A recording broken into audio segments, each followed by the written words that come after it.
1968 was one of the most turbulent years of the 20th century. In the U.S., between broadcasts of war, assassination, and revolt, CBS would televise an event that, although measuring a bit lower on the Richter scale, was nonetheless revolutionary in the subworld of classical music. Ladies and gentlemen, Vladimir Horowitz.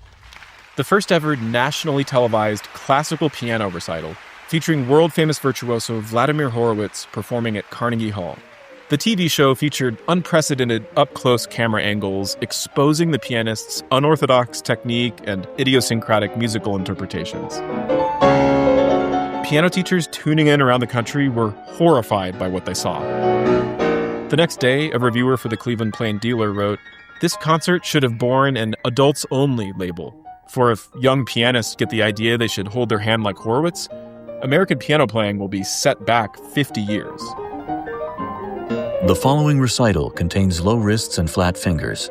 Piano student discretion is advised. Even Horowitz himself was startled by the video playback, since he had never before seen a close-up of his hands on the keyboard, and admitting that sometimes the technique is awful. "Things I tell my students not to do, I'm doing." In this video, I'll break down some of the most glaring adults-only moments from this recital, where Horowitz breaks the rules of piano playing, and show how such scandalizing means contributed to such tantalizing results. Throughout this video, I'll be playing only short clips of the recital and pausing frequently to stay within the bounds of educational fair use. To enjoy the full performance, follow the link in the description. Let's start with Horowitz's performance of Scriabin's D-sharp minor etude. If there's one thing a piano teacher can't abide, it's banging. And say what you want about this, but it's pretty bangy.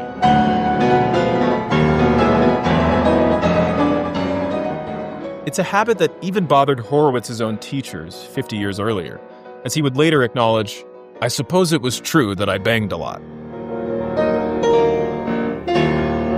But Horowitz is not just another bangy piano student. There's something uniquely explosive in his mechanism. As pianist Vladimir Feldsman pointed out in observing Horowitz's technique, he's like a good boxer, and boxers cut short. He was playing only from elbow to finger. The shoulder never moved. According to biographer Harold Schoenberg, Horowitz actually loved to watch prize fights on TV and considered himself an expert on boxing. Now, if you're keeping score at home, Horowitz is also faking this passage a little bit.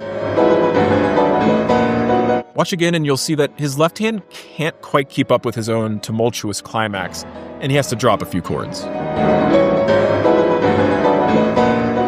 Say what you want about it, but it was this recording and this moment in particular that made me want to be a concert pianist. I was barely 15 and had never heard of Horowitz when I came across this performance in a documentary called The Golden Age of the Piano.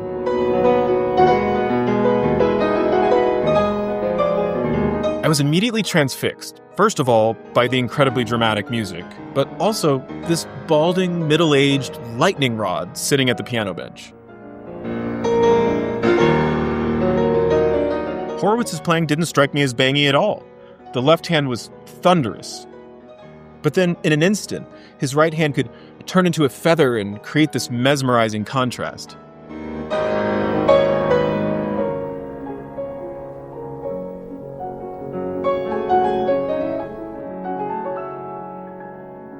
Horowitz's piano technician, Franz Mohr, marveled at how he could change the mood and phrasing in just a split second.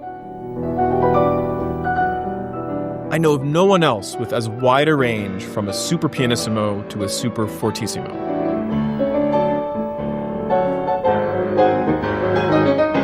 According to Mohr, Horowitz liked the pianos that had very responsive actions. That means the keys go down with a very light touch. There's no resistance to the fingers.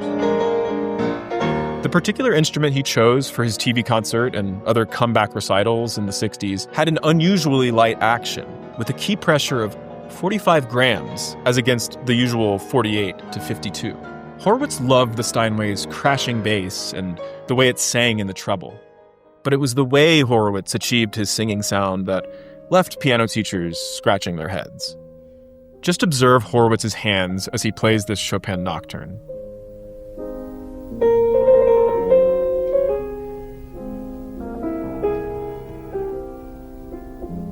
Now compare them to a standard method book popular among North American piano teachers at the time. The back of the hand is held fairly level so that the fourth and fifth fingers are in good playing position. The fingers are curved to play on the soft fingertips just back of the fingernails.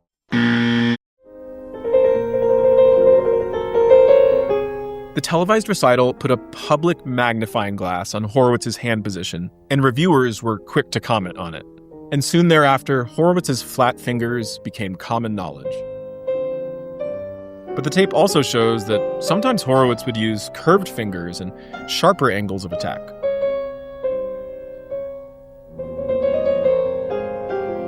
Elsewhere, he'd play with both flat and curved fingers at the same time in the same hand.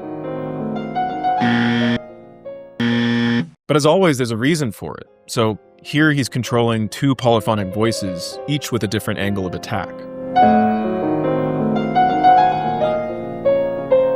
From what it looks like, there wasn't just one way Horowitz held his hand.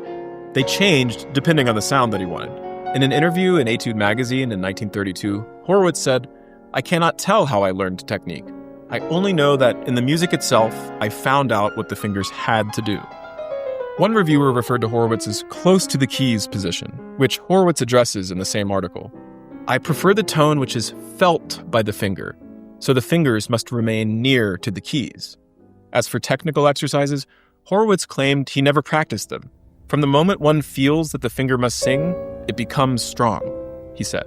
By resisting standardization, Horowitz developed a highly individual and pliable technique, ready to realize his musical goals by any means necessary. Even if that means finishing a Chopin Nocturne by balling up four fingers into a fist while his pinky hangs on for dear life to the edge of the keyboard. As the Times reviewer pointed out, Horowitz changed from a flatter hand in Chopin to a cupped hand in Scarlatti. Indeed, we can see here his right hand is vaulted at an extreme 45-degree angle to execute the delicate passages in Scarlatti's Sonata K55. By breaking his wrist, Horowitz separates the fingers from the arm and lets them run free around the keyboard. This isolated finger approach is widely discouraged by piano teachers as it can lead directly to injury. But Horowitz is able to get away with it here in short spurts to achieve these Baroque effects on his light-action keyboard. Every composer has a different technique, Horowitz said, emphasizing that the early classics were not written for the grand piano, and therefore the technique of the fingers was all important. For Horowitz, not only composers, but every piece dictated its own approach, sometimes flat, sometimes curved. In Scarlatti's Sonata K380, the music dictated an extreme close-to-the-key approach, not only with his fingers, apparently, but with his face. Although Horowitz usually kept a very still and straight torso, he sits so low on his bench that as he leans forward, his nose becomes level with the fallboard, and his eyes are staring straight down at his hands.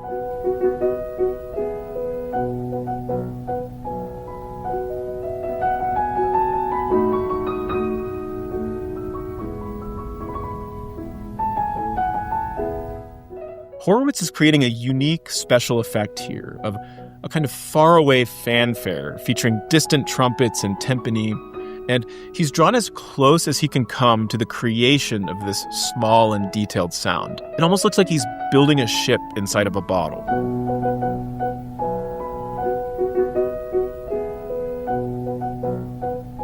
The result is somehow both distant and intimate at the same time. But again, Horowitz is hardly being a model for CBS viewers. Technically, he wasn't even a model for his prized pupil, Byron Janis.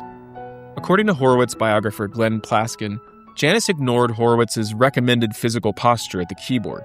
Janis said, Horowitz played with a very low wrist, a fair amount of tension in the arms. He sat extremely low on the bench and held his fingers extended, nearly flat. Sitting that way suited his torso, and he tried to show me how to play that way, but it didn't work for me.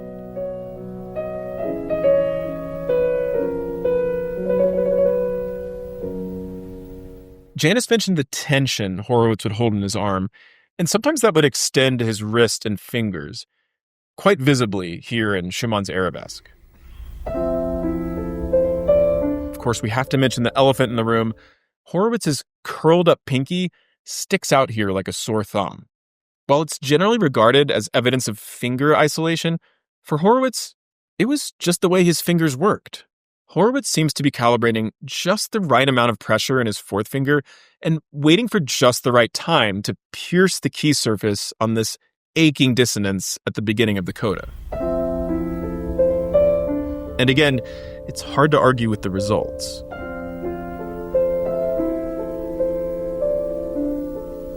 His teachers agreed, as Horowitz remembers. They liked what came out, but didn't like the way I made it come out. No teacher liked my system, not one. It went against all their rules. There was Puchalski, who mostly assigned Czerny and screamed at little Volodya. Then there was Tarnowski, who came from the Leczetycki school of level wrists and curved fingers. And even Felix Blumenfeld, who himself played with a more flat-fingered approach, did not understand Horowitz's technique. But what united all three teachers was their insistence on a singing tone, even and especially when practicing scales. This resonated deeply with the young Horowitz, who was obsessed with opera and wanted to sing at the piano. Horowitz's mom thought he'd never amount to anything as a pianist, since he was only collecting records of singers and would much rather go to the opera than piano recitals. Blumenfeld had worked with Anton Rubinstein, considered the father of Russian pianism, who himself urged all his piano students to try to imitate the sound of the human voice. Both were also conductors, and Blumenfeld urged Horowitz to think of orchestral color at the piano. And Horowitz would seek to achieve these colors, especially in the weaker fourth and fifth fingers, by applying tension, or what he called a pressure touch. These fingers, according to Horowitz, must have a consciousness of the movement which makes the singing. And in this close shot during the Schumann, you can see Horowitz's fingers moving like they have a conscious mind of their own.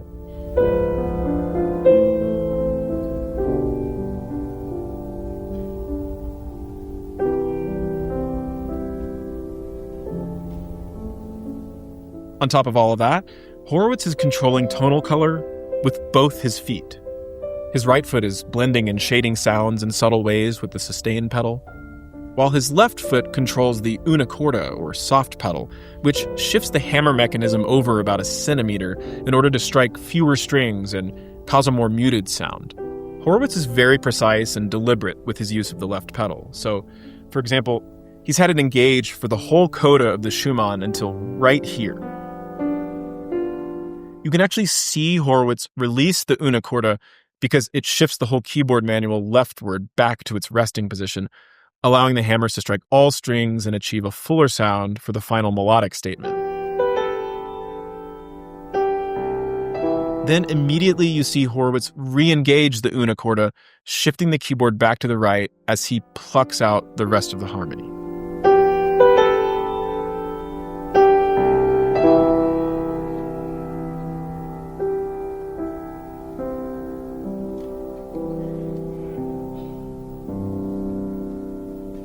Horowitz is using all 10 fingers and 2 feet to orchestrate the music in real time. Despite its wondrous effects, Horowitz's abundant use of the una corda resembles a bad habit among piano students who keep the soft pedal down as a crutch, even when it's not needed.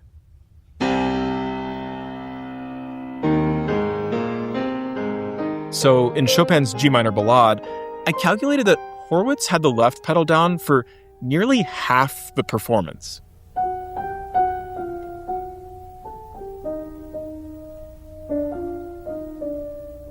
He even admits to doing the unthinkable, playing a loud passage while having the soft pedal down, which he says he does for color purposes. And you could observe precisely that here during the Ballade's frenzied coda.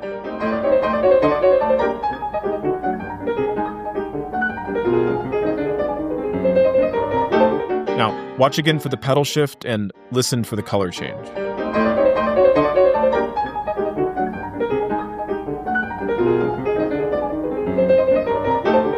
On the other hand, or foot, when it comes to Horowitz's fortissimos, the sustain pedal becomes most necessary for amplification, as do Horowitz's hips. And nowhere is this more evident than in the way Horowitz plays the iconic second theme climax of the Ballade. In another video on this channel, David Duvall discusses Horowitz's hips in this very passage. And it might be one of the truly adults-only moments from the legendary TV recital. Every time that there was a great chord or a mighty climax, he was always ready for it because he used his hips in what I would call the pelvic thrust. It was, of course, indeed sexual. And again, it was rated R moments like these that spoke directly to my teenage hormones and got me hooked on classical piano, which I cover in an episode of the Chopin podcast. I developed an addiction to classical piano as a teenager, and my gateway drug was Chopin. This was part of a 16-episode series dedicated to Chopin's music, which you can listen to on podcasting platforms or watch right here on this channel. So if you find yourself hooked on piano like me, this is probably the best way to feed your addiction. The series is 30 hours long, features interviews with dozens of great living pianists, and spotlights many of the greats of the past, including Horowitz. In fact, there's a whole segment from Season 2, Episode 4 dedicated to yet another Chopin performance from Horowitz's legendary TV recital, which critic Jed Disler calls one of the most gripping and dramatic performances I know of any Polonaise. Two Chopin podcast guests were actually in the hall to hear Horowitz's legendary F-sharp minor Polonaise, Garrick Olson and Emmanuel Axe. And if you sign up for my Patreon, you can access a bonus video with Garrick and Manny describing in lurid detail all the not safe for work moments they remember from Horowitz's performance. The sort of stuff your piano teacher would never let you do. Right. And for you diehard Horowitz buffs, I've posted an additional bonus video where I dig into my research on Horowitz's TV concert, or Project X, as it was referred to at CBS before the public announcement.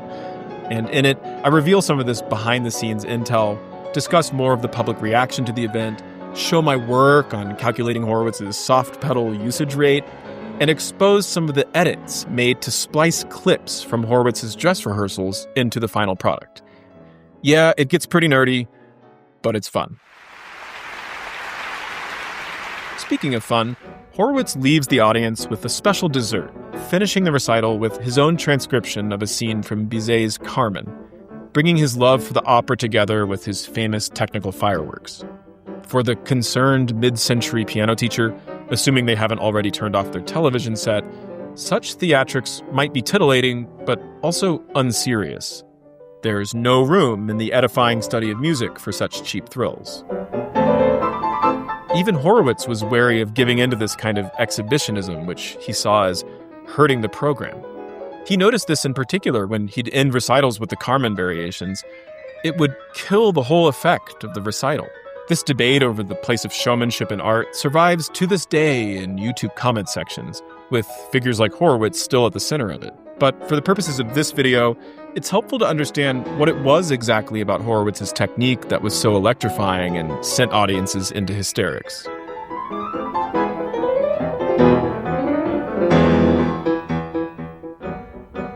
Lots of pianists can play fast and loud, but what's characteristic about Horowitz's playing is that he creates an illusion of speed through articulation and rhythmic vitality. He started honing a non-legato finger technique under Blumenfeld that allowed for such unusually brilliant runs. Notice here how active each individual finger is on every single note of this passage.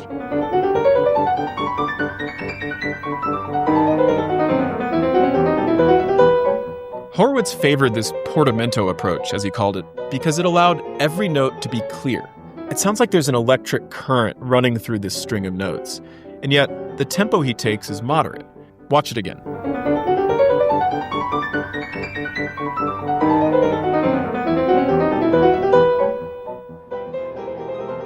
At last, the performance ends in a flurry of interlocking octaves and multiple exclamation points that are met with wild applause. Plus, an unforgettable look from Horowitz. Ironically, this was the most character Horowitz showed in his face throughout the recital, which, as the New York Times pointed out, was almost exclusively expressionless and mask-like while playing. Horowitz actually considered the face close-ups almost an invasion of his privacy, but of course, it was the hands that caused the greatest stir.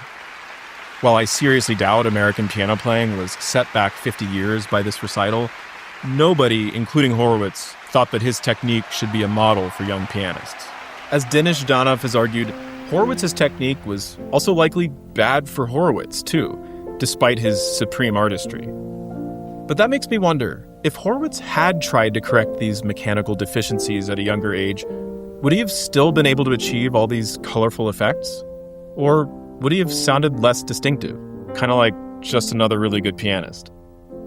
While I'm 100% in favor of piano wellness, and I don't advocate any physical approach that risks injury, I also wonder how eliminating the raw, unrefined element in an artist's technique might take something away from their originality and freedom. What do you think? Let me know in the comments, and if you found this video interesting or stimulating in any way, please like and subscribe, and I'll see you in the next one. Thanks for watching.